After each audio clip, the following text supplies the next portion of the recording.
અને મહત્વપૂર્ણ સમાચારથી શરૂઆત કરીએ। અમદાવાદના જોધપુર વિસ્તારમાં જનતા રેડ કરવામાં આવી। દારૂના વેચાણના આક્ષેપ સાથે જનતા રેડ કરાઈ। આવાસ યોજનાના મકાનમાં દારૂના વેચાણના આક્ષેપ લાગ્યા હતા। કેટલાક બ્લોક આગળથી દારૂની થેલી મળ્યાનો પણ દાવો કરાયો છે। કંટ્રોલ રૂમમાં ફોન કર્યો, પોલીસે તપાસ કરતા દારૂ ન મળ્યો હોવાનો દાવો કરાયો। પોલીસે જનતા રેડ ન થઈ હોવાનો દાવો કર્યો છે। આક્ષેપ કરનાર લોકોની હાજરીમાં જ તપાસ કરી તેવું પોલીસ તરફથી નિવેદન સામે આવ્યું છે। ગોપાલ આવાસના મકાનમાં તપાસ કરવામાં આવી છે।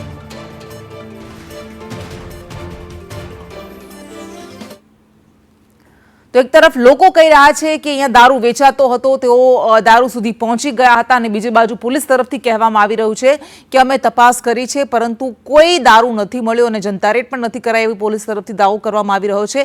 તો અહીંયા સવાલ એ થઈ રહ્યો છે કે શું પોલીસ પોતાની નિષ્ફળતા છુપાવી રહી છે? કારણ કે સ્થાનિકો કહી રહ્યા છે કે આ ફ્લેટમાં દારૂની કોથળીઓ મળતી હતી, દારૂની થેલીઓ મળતી હતી અને ઘણા સમયથી તેમણે આ મુદ્દે ફરિયાદ કરી હતી, પરંતુ આખરે કોઈ નિરાકરણ ન આવ્યું એટલે પોતે જાતે જ રેડ કરી હતી।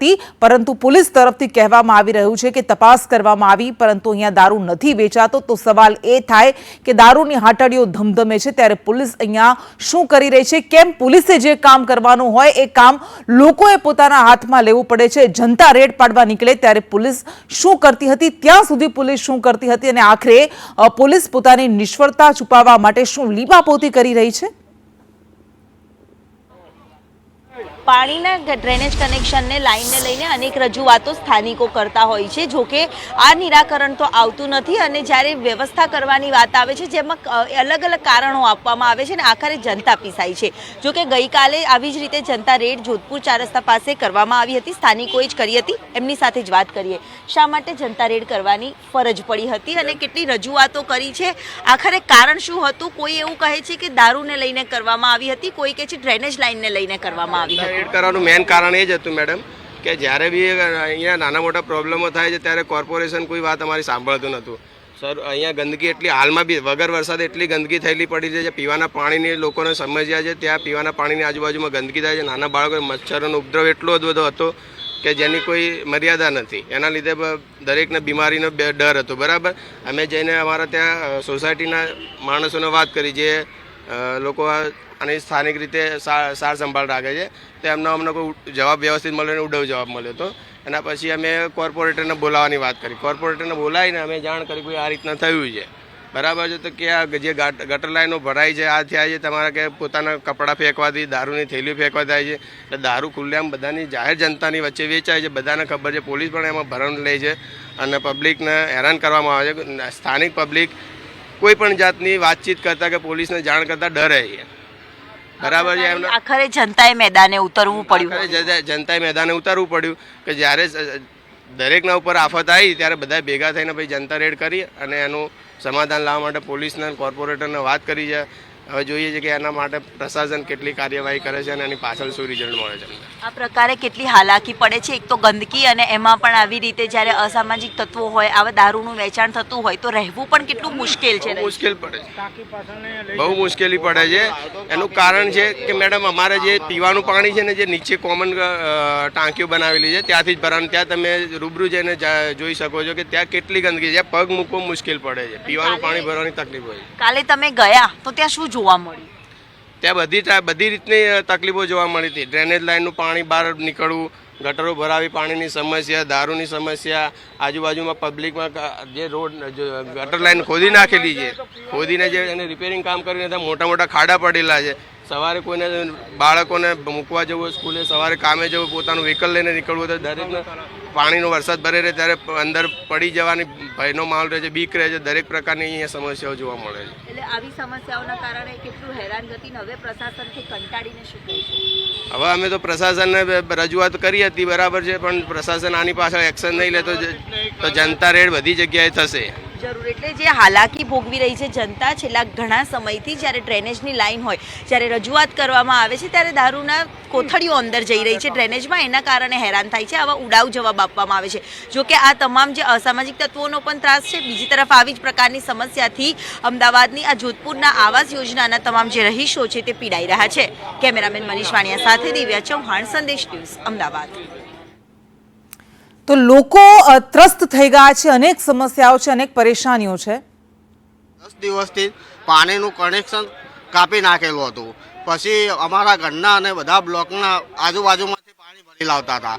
બકુલભાઈ તથા અમારા બ્લોકના દરેક બહેરા એટલે કે લેડીઝો ધારાસભ્ય સાહેબની ઓફિસે ગયા હતા, એમને રજૂઆત પણ કરી હતી. એ પછી ધારાસભ્ય સાહેબે એમને કોલ કર્યો પણ કોલનો કોઈ જવાબ મળ્યો નહોતો. તેમ છતાં મેં મારા ગ્રુપમાં વાત કરી. મારા ગ્રુપના માણસોએ કીધું કે આવી તકલીફો પડતી હોય અરવિંદ તો ગ્રુપમાં જાણ કરજે. મેં જાણ કરી. પછી અમે મેન્ટેનન્સો ભરી દીધા. મેન્ટેનન્સો ભરી પછી ઓફિસે ગયા. ઓફિસવાળા મેડમે એમ કીધું, જે મેડમ બેસે તે, કે થઈ જશે. અત્યારે વિજયભાઈ ફોન ઉઠાવતા નથી એવું કીધું હતું મને. હું કહું સારું, ઉઠાવ એટલે કરાવી દેજો બેન. મારા નાના બાળકો છે, એમના ભણતર ચાલુ છે અને મારી પાસે આવો ટાઈમ રહેતો નથી. હું પણ એક પ્રાઇવેટ જોબ કરું છું. એમને જવાબો મને સીધી રીતે આપ્યા નહોતા. પછી મેં મારા સંત રોહિદાસ સમાજના ગ્રુપને જાણ કરી. એ ગ્રુપના માણસો મારી સાથે આવ્યા અને મેં પ્રવીણાબેનના, પછી ભાગ્યેશભાઈ પટેલના, સાહેબશ્રીના એવા મોટા અધિકારીઓને કોલ કર્યા હતા. ભાગ્યેશભાઈ તો કાલે સીએમ સાહેબનો બર્થડે હતો, એ હાજર નહોતા, પણ પ્રવીણાબેન હતા. પ્રવીણાબેનને હું ગંદકીનું વટાવવા માટે લઈને જ જતો હતો. ત્યારે જાહેરમાં વાગણવાડાની અંદર 25 જણા ખુલ્લામ દારૂ પીતા હતા. પ્રવીણાબેને ખુદે વિડીયો લીધો હતો. ખુલ્લામ દારૂ વેચાતો હતો ઠેર ઠેર જગ્યાએ. પ્રવીણાબેનના હરેક ગંદકીઓ બતાવી, હરેક વસ્તુ બતાવ્યું, પણ આનું કોઈ સોલ્યુશન આવતું નથી બેન. બહુ ખરાબ હાલત છે અત્યારે. બહુ અમે પ્રજાએ કંટાળેલી છે. અહીંયા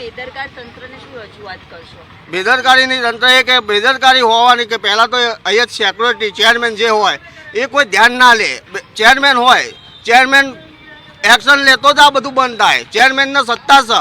આમ પ્રજા તો પછી કરે કે ચેરમેન જ બધું કરે કે. ચેરમેન કશું ના કરે તો શું થવાનું બેન? અમને કનેક્શનો કાપી દે, પાણીની હેરાન કરે, લાઇટો બંધ રહે. લાઇટો બંધમાં અમારી બેન દીકરીઓ રાતની નીકળતી કોઈ શેરતી કરે, અમે શું કરી કરવાના છે બોલ. અને કોર્પોરેટર પ્રવીણાબેન આપણી સાથે જોડાયા છે. પ્રવીણાબેન, સ્વાગત. આ જનતા રેડ કરવામાં આવે છે કારણ કે જે જનતાના પ્રતિનિધિઓ છે એ કામ નથી કરતા. છેવટે તમને સાથે લઈને ગયા હતા, શું ત્યાં હાલત હતી? હા, એટલે બધું જે હોય બધું એવું બધું હતું, જોયું અમે. અને એના માટે અમે પ્રયત્ન કરીશું બેન. પોલીસને બોલાવી હતી અને પ્રયત્ન કરી દઈશું આજથી કે એના માટે જે કરવાનું હોય, ગંદકી હોય કે જે હોય, ન્યુસન્સ જે હોય, બરાબર. નહીં, પણ આ ગંદકી છે તો એ તો કોર્પોરેટરનું પણ કામ છે ને કે આ સમસ્યાનું નિરાકરણ લાવવાનું, ઉકેલ લાવવાનો. એમાં કેવું છે બેન, એ મેન્ટેનન્સ એ લોકો સોસાયટી હોય, આપણી સોસાયટી, બરાબર. સોસાયટીમાં મેન્ટેનન્સ અમુક વસ્તુ કેવું હોય કે સોસાયટીની અંદરનું એ લોકોએ કોર્પોરેશને ના કરવાનું હોય, સાંભળો. પણ તોય તે હવે અમે કરીએ છીએ દર વખતે સાફ કરીને અંદર અધિકારીઓ, તમને રૂલ્સ ખબર હશે કદાચ, એટલે એ લોકો કરતા ના હોય. એ લોકો મેન્ટેનન્સ ઉઘરાવે તો જે મેન્ટેનન્સ ઉઘરાવતા હોય એને જવાબદારી તો હોય ને બેન થોડી કરવાની. એટલે તોય તે અમે કરી જ નાખીશું હવે થોડાક દિવસમાં. બધું એનું જે હોય એ બધું નિરાકરણ લઈ નાખીશું બેન. એટલે ગટર ઉભરાય છે એમનું કેવું છે, ડ્રેનેજનું પાણી ઉભરાય છે, તો એ જવાબદારી કોને એનો ઉકેલ લાવવાની? ગટરની જવાબદારી અમારી. વાત સાચી, કામ ચાલે જ છે અત્યારે. ગટરની નવી નંખાઈ છે અને એના માટે અમે કાલે અમારી કમિટી થઈ હતી તોય વાત કરી હતી કે ભાઈ તાત્કાલિક આનું નિરાકરણ તાત્કાલિક લાવો. કારણ કે આટલું બધું અમને ના જ ગમે ને. અમારી પબ્લિક હોય, અમારી પબ્લિક હેરાન થાય તો ના ગમે ને બેન અમને. એટલે આમાં તો એવું થયું છે કે પબ્લિક પર જ છોડી દેવામાં આવ્યું કે તમારી સમસ્યા છે, તમારે જે કરવું એ કરો. તમે કોર્પોરેટર છો, તમે ત્યાં ગયા હતા તો એમ પણ કહી રહ્યા છે કે ધારાસભ્યને પણ અમે રજૂઆત કરી છે પણ કોઈ ઉકેલ આવતો નથી, કોઈ સાંભળતું નથી. અને બધાએ અમે એના માટે નિરાકરણ લાવવાના ઘણી બધી વખત પ્રયત્ન કર્યા જ છે અને કરીએ પણ છીએ જ બેન. અને હવે જે છે અત્યારે એનો નિકાલ વહેલી તકે લાવી નાખીશું બેન. અચ્છા, પણ જનતાએ રેડ કેમ કરવી પડે? જે કામ પોલીસનું છે, પ્રશાસનનું છે, એ લોકોએ કેમ કરવું પડે છે? દારૂના અડ્ડા ત્યાં ચાલે છે, દારૂ ખુલ્લેઆમ વેચાય છે. એટલે એ હવે તો અમુક વસ્તુ તો અમને ખબર ના હોય બેન, એટલે પોલીસ બોલાવી હતી અને એના માટે પોલીસને કાર્યવાહી કરશે અને કરી હતી કાલે જે કરવાની હતી એ. અચ્છા, પણ પોલીસે તો શું કાર્યવાહી કરી? તો ના પાડે છે કે અહીંયા કોઈ દારૂ વેચાતો નથી. હા, એટલે એમને આયા હતા, બધે જોયું તું, બધે તપાસ કરી હતી. તપાસ કરતા કઈ મળ્યું ના હોય એટલે તો પોલીસ એવું જ કે નહીં મળ્યું, કશું મળ્યું નતું ત્યાં આગળ એ લોકોને, બરાબર. અચ્છા, કઈ મળ્યું નહોતું તો એ સ્થાનિકો કહી રહ્યા છે એ સાચું છે કે પોલીસ કહી રહ્યા છે એ સાચું છે? પોલીસ જે જોયું તું, અમે પોલીસ જોડે જ હતા, પણ એ વખતે તો એ લોકો પબ્લિક જ એટલી બધી ભેગી થઈ ગઈ હોય એટલે બધું એને સગે વગે કર્યું હશે, કઈ પણ મળ્યું નતું કશું બેન. અચ્છા, પણ હવે નહીં થાય એવું પ્રયત્ન અમે 100% કરીશું, કારણ કે જનતાની જોડે અમારે ઊભું જ રહેવું પડે બેન. હા, એ તો સ્વાભાવિક છે, કારણ કે જનતાએ તમને ચૂંટાડ્યા છે, જીતાડ્યા છે, તો તમારે ઊભું રહેવું પડે. 100% સાચી વાત. અમે બધા જનતા જોડે છે, અમારા ધારાસભ્ય શ્રી, અમારા બધા કોર્પોરેટરો, અમે બધા જનતા જોડે જ છે. કંઈ પણ ન્યુસન્સ હશે તો એના માટે અમે 100% પ્રયત્ન કરીશું કે ભાઈ આવું ના થાય ફરી. અને જે બીજું બધું જે ગટર લાઈન એ બધા પ્રશ્ન છે અમે વહેલી તકે સોલ્વ કરીશું. ઠીક છે પ્રવીણાબેન, આભાર આપનો સંદેશ ન્યૂઝ સાથે વાત કરવા માટે. તો આ અમદાવાદનો જોધપુર વિસ્તાર છે, પોશ વિસ્તાર માનવામાં આવે છે, પરંતુ અહીંયા આવાસ યોજનામાં કે જ્યાં લોકો રહે છે ત્યાં દારૂના અડ્ડા ધમધમે છે, ગંદકીનું સામ્રાજ્ય છે, ઉભરાતી ડ્રેનેજ છે, પણ તેમ છતાં કોઈ ઉકેલ નથી આવતો.